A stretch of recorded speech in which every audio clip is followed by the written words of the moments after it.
గణేష్ నవరాత్రి ఉత్సవాలను ప్రశాంత వాతావరణంలో నిర్వహించుకోవాలని మాజీ మున్సిపల్ చైర్మన్ బొడ్డుపల్లి లక్ష్మి, మాజీ కౌన్సిలర్ యామ కవిత సూచించారు. నల్గొండ పట్టణంలో సావర్కర్ వినాయక మండపం వద్ద అన్న వితరణ కార్యక్రమం నిర్వహించారు.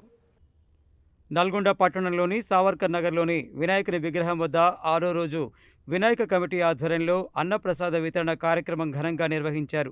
ఈ కార్యక్రమంలో ముఖ్య అతిథులుగా మాజీ మున్సిపల్ చైర్మన్, 40వ వార్డు మాజీ కౌన్సిలర్ బొడ్డుపల్లి లక్ష్మీ శ్రీనివాస్, 48వ వార్డు మాజీ కౌన్సిలర్ యామ కవిత దయాకర్లు పాల్గొన్నారు. గణనాథునికి ప్రత్యేక పూజలు నిర్వహించిన అనంతరం అన్నప్రసాద వితరణ ప్రారంభించారు. అన్న ప్రసాదాల కోసం భక్తులు భారీ సంఖ్యలో తరలివచ్చి పాల్గొన్నారు. ఈ కార్యక్రమంలో కమిటీ సభ్యులు టి రవీందర్ రెడ్డి, మంచిరాజు శ్రీకాంత్, కె సైదులు, వనం రమేష్, అనంతరెడ్డి, బత్తుల శ్రీనివాస్ గౌడ్, శ్రవణ్, లక్ష్మణ్, శంకర్, సత్యనారాయణ, రాంబాబు తదితరులు పాల్గొన్నారు.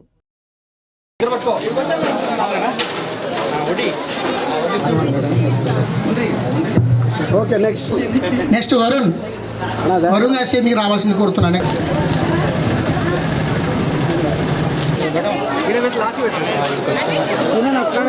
ఈరోజు 40వ వార్డులో సావర్కర్ నగర్లోని మండపం దగ్గర ఈరోజు అన్నదాన కార్యక్రమం నిర్వహించడం జరిగింది.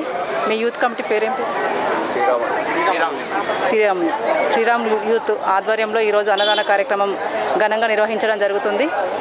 అందరూ కూడా పట్టణ ప్రజలందరూ కూడా ఆయురారోగ్యాలతో సుఖశాంతులతో సకాలంలో వర్షాలు కురిసి పాడి పంటలన్నీ మంచిగా పండాలని ఆ దేవుని ప్రార్థిస్తున్నాను. నవరాత్రి ఉత్సవాల శుభాకాంక్షలు. ఈరోజు సావర్కర్ నగర్ 48వ వార్డులోని సావర్కర్ నగర్లో అన్నదాన కార్యక్రమం జరుగుతుంది.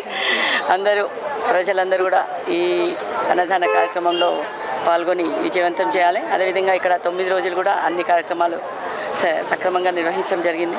వాళ్ళందరికీ కూడా ఇక్కడికి మమ్మల్ని ఈరోజు పిలిచడం జరిగింది. వాళ్ళందరికీ కూడా మేము ప్రత్యేకంగా కృతజ్ఞతలు తెలుపుకుంటున్నాం.